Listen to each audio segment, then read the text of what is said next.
Look at your car, your clothes, your phone. How much was bought to make you happy, and how much to make other people think something about you? Say you lease a luxury car for $700 a month instead of driving a reliable used car for $250. That's $450 a month difference. Invest that $450 every month into an index fund averaging 8% a year.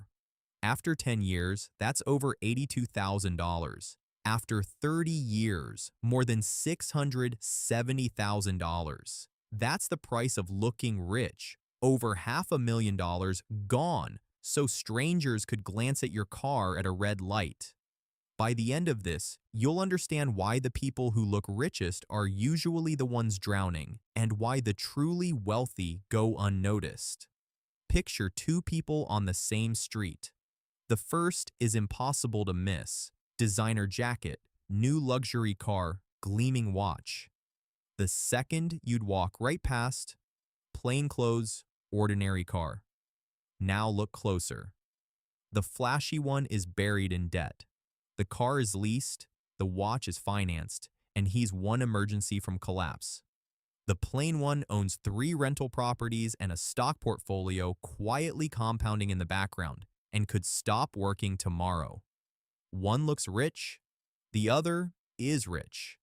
They're almost never the same person. In The Millionaire Next Door, researchers found that most real millionaires live in average houses, drive used cars, and spend far below what they can afford. The car in the driveway tells you almost nothing about the money in the bank. Often, it tells you the opposite. Looking rich isn't about wealth, it's about insecurity. When someone needs to prove their status to strangers, it's because they're not sure of it themselves. The loudest person in the room isn't the wealthiest. He's the one who needs you to believe he is. This is where the trap closes. We see the flashy ones and think that's what success looks like. So we chase the appearance instead of the substance and spend the exact money that could have made us wealthy. Take that luxury car again. A brand new car loses around 20% of its value in the first year and roughly 60% within 5 years. Drive a $50,000 car off the lot, and you could be down $10,000 before the year is out. That's not an asset. That's a melting ice cube you're making payments on. The quiet investor gets the opposite, an asset that grows while he sleeps. If this hurts to hear, you're exactly who I made this channel for. Subscribe. We're just getting started. Now here's why the wealthy stopped caring what anyone thinks. When you no longer need to impress people you'll never see again, the cash that used to leak out stays in your control. Redirect it into assets, into investing, into things that compound. That's what builds a fortune. Money spent is gone.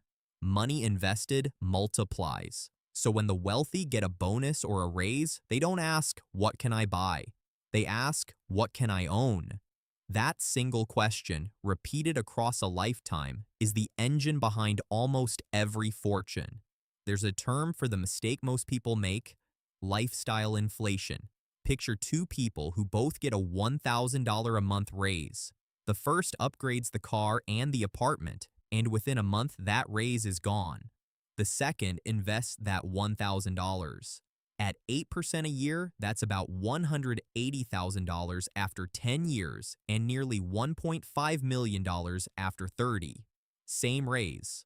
One bought a nicer lifestyle. The other bought early retirement. This is how someone earning $150,000 can be broke while someone earning $50,000 quietly retires rich. The trap doesn't just cost money, it costs peace. The flashy guy has a payment due every month and a lifestyle he has to constantly feed. The moment his income wobbles, it all threatens to collapse. He doesn't own the lifestyle owns him. The quiet millionaire sleeps easy, low expenses, assets working, answering to no one. Options are what real wealth actually buys. Not the car, not the watch, the freedom. But don't I deserve to enjoy my money? You do. The trap is buying it for them, the approval of people who forget about your new car by the next afternoon. Here's a simple test. Before a big purchase, ask, am I buying this for the experience or for the audience? If you'd still buy it on a deserted island where no one could ever see it, it's for you. If you wouldn't, it's for them. You don't need to look rich to be rich.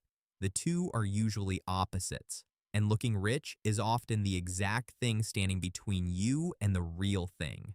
Real wealth doesn't shout. It compounds quietly in the background while everyone else performs. Stop buying approval. Start buying freedom. That's the whole game. If this opened your eyes, comment quiet wealth so I know you're ready to play the real game. And since you now understand the trap, the next step is how the quiet wealthy build fortunes from an ordinary salary. I broke it down in a full video that picks up right where this ends. Click it on the screen, and I'll see you in the next one.